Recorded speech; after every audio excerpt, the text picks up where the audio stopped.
Bonjour amis motoneigistes, bienvenue à une autre capsule motoneige.ca.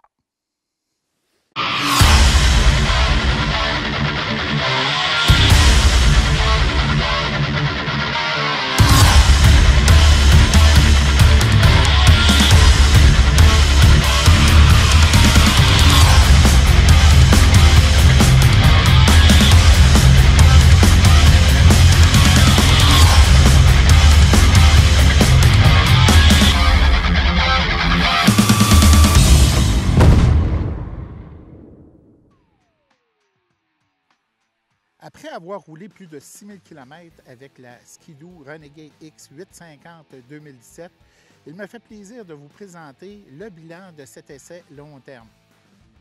En 2017, Ski-Doo nous a présenté le tout nouveau moteur 850 E-Tech ainsi que la 4e génération de sa plateforme Rêve. On a eu le privilège de pouvoir en faire l'essai sur cette motoneige tout au long de l'hiver. La Renegade X 850 E-Tech est une motoneige hybride qui est conçue pour les randonnées en sentier surfacé, mais aussi, à l'occasion, on peut aller faire des excursions en territoire non balisé. A priori, je me posais la question, comme bien d'autres motoneigistes, à savoir comment Ski-Doo allait faire pour améliorer l'expérience de conduite du châssis Rêve de 3e génération, ou le Rêve XS si on veut. Eh bien, les ingénieurs du fabricant québécois ont réussi à relever le défi puisque, contrairement à la migration du châssis Rêve XP à Rêve XS, on parle ici d'un tout nouveau châssis qui est très différent de son prédécesseur. En effet, le châssis a été conçu dans l'optique de centraliser les masses, non seulement d'avant vers l'arrière, mais aussi latéralement de gauche à droite. Ceci est rendu possible grâce à un groupe propulseur plus étroit. Lorsqu'on est au guidon d'une motoneige bâtie sur le châssis Rêve de 4e génération, on se rend compte que la motoneige est beaucoup plus stable et prévisible lorsqu'on négocie des parcours accidentés à haute vitesse, puisque l'inertie est la même des deux côtés de la motoneige. Ceci peut sembler paradoxal puisque le châssis Rêve de 4e génération est plus étroit que son prédécesseur. Ski-Doo a démontré beaucoup d'ingéniosité en améliorant de façon significative l'ergonomie et de facto la position du pilote. Ceci passe aussi par un tunnel biseauté et l'utilisation de tout nouveaux panneaux appelés ErgoStep. Lors de nos essais, on a constaté la similitude de la position de conduite avec celle qu'on retrouve sur des motos sportives. Les changements de position de conduite sont fluides et naturels. On a vraiment l'impression de faire corps avec la motoneige. Avec un châssis plus étroit, on pourrait croire que le conducteur serait plus exposé au vent et aux intempéries. Encore une fois, nos craintes n'étaient pas fondées. En effet, on ne se sentait pas réellement plus exposé au froid sur ce châssis que sur le précédent. En terminant, au niveau du look, on peut dire que la Renegade 850 E-Tech est réellement superbe. Les panneaux ErgoStep lui procurent une très belle allure. De plus, la qualité de finition est aussi impressionnante. Les panneaux ErgoStep sont vraiment faciles à retirer et à remettre en place avec l'aide de quelques boutons. Parlons maintenant de l'autre grande nouveauté chez Ski-Doo en 2017. On parle ici du moteur Rotax 850 E-Tech. Ce moteur était attendu depuis plusieurs années. Les ingénieurs avaient beaucoup de pression de la part des consommateurs, mais aussi de la direction de Ski-Doo, afin de concevoir un moteur plus étroit, plus compact et qui offrait des performances et une expérience de conduite supérieure au vieillissant moteur Rotax 800 E-Tech. Si on compare le moteur 850 E-Tech avec son prédécesseur, le 800 E-Tech, on a un moteur qui développe environ 10 HP de plus et qui a un temps de réponse qui a été grandement amélioré. Le moteur est plus nerveux lorsqu'on presse sur l'accélérateur. Ainsi, pour ma part, ce n'est pas tant le gain de HP qui m'a impressionné, mais c'est la façon avec laquelle le moteur se comporte. Lors de mes premières sorties avec cette motoneige, je me demandais presque si le moteur n'était pas branché sur mon cortex cérébral. En effet, dès que je pressais un peu sur l'accélérateur, la réponse du moteur était pratiquement instantanée et très puissante. Et cela sur toute la plage de puissance.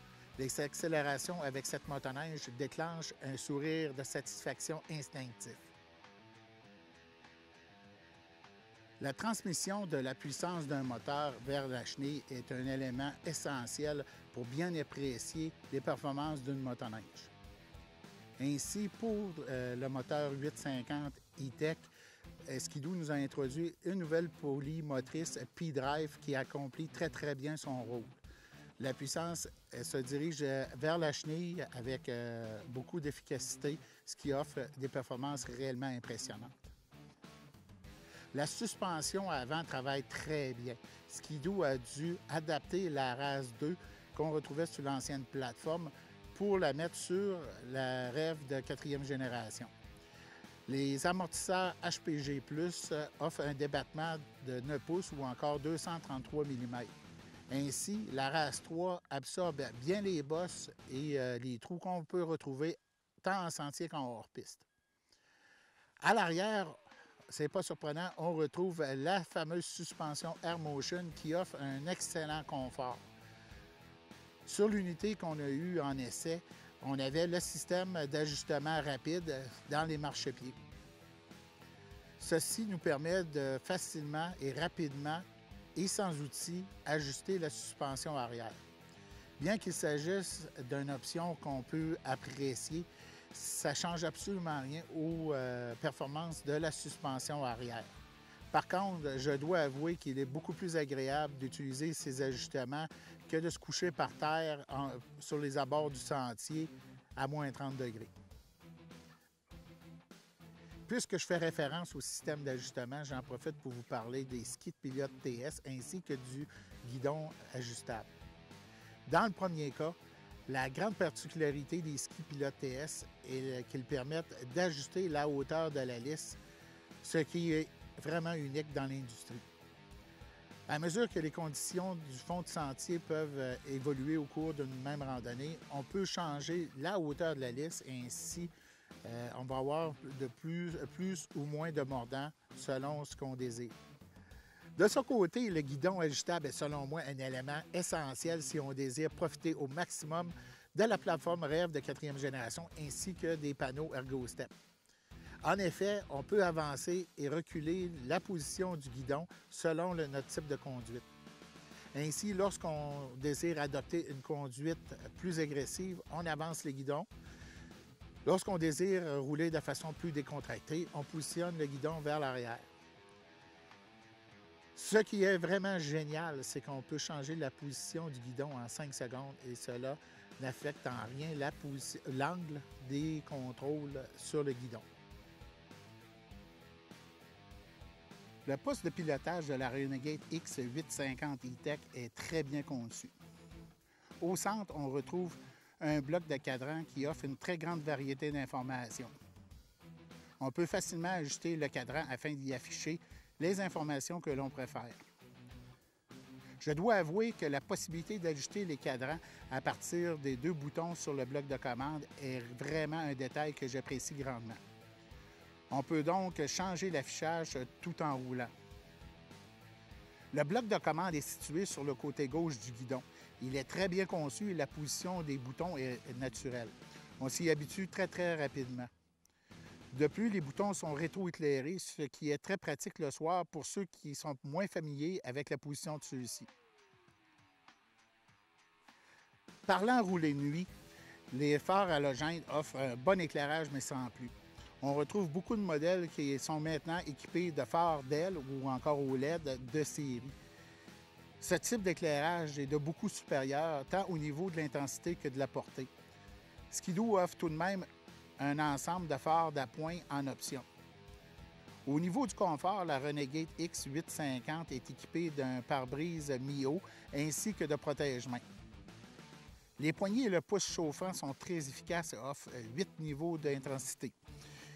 Ceci permet de trouver le bon niveau pour optimiser notre confort par temps froid. Un seul élément est manquant et devrait être, selon moi, installé de série, c'est une prise pour visière chauffante. Ceci peut sembler anodin, mais selon moi, toutes les motoneiges qui sont construites pour aller en sentier devraient être équipées de cet équipement-là. Bien entendu, le fabricant nous l'offre en accessoire. Du côté rangement, la Renegade X 850 E-Tech est munie d'un petit coffre qui est situé au-dessus de la console. Il est relativement spacieux et on peut y ranger quelques petits items ainsi qu'une bouteille d'eau. Sa position sur la partie supérieure du compartiment du moteur garde les items en haut du point de congélation. Donc, lorsqu'on lui met une bouteille d'eau, notre eau ne gèle pas au courant de la journée. Bien que le fabricant offre une multitude d'options Link au niveau des sacs et valises de rangement, un petit rangement de série entre le siège et le compartiment de la batterie serait vraiment très intéressant afin d'offrir un peu plus d'arrangement sur ce modèle. Ceci nous permettrait entre autres d'apporter avec soi une ou deux pintes d'huile lorsqu'on part sur un très long voyage. En conclusion, j'ai grandement apprécié mon essai de la Renegade X 850 E-Tech 2017. J'ai été vraiment privilégié de pouvoir en faire l'essai tout au long de la saison. Cette motoneige est très bien adaptée à la conduite en sentier, en hors-piste ou à peu près toutes les situations et conditions qu'on peut retrouver au Québec. Je garde d'excellents souvenirs de cette motoneige et vous invite chaudement à considérer ce modèle lors de votre prochain achat. Finalement, j'aimerais remercier au nom de toute l'équipe du magazine motoneige.ca le fabricant Ski-Doo pour avoir rendu possible cet essai. Vous voulez en savoir plus sur les motoneiges Ski-Doo de 2017 ou des années antérieures, ou même les 2018 qu'on a fait l'essai lors du snowshoot au mois de mars, je vous invite à visiter le magazine motoneige.ca. De plus, visitez notre page Facebook à facebook.motoneige.ca et abonnez-vous. Vous allez retrouver une foule d'informations. De plus, vous pouvez visiter aussi notre chaîne YouTube à motoneige.video. Il y a environ 200 vidéos sur tout ce qui touche le domaine de la motoneige. Sur ce, je vous souhaite un excellent été à tous et on se revoit l'automne prochain.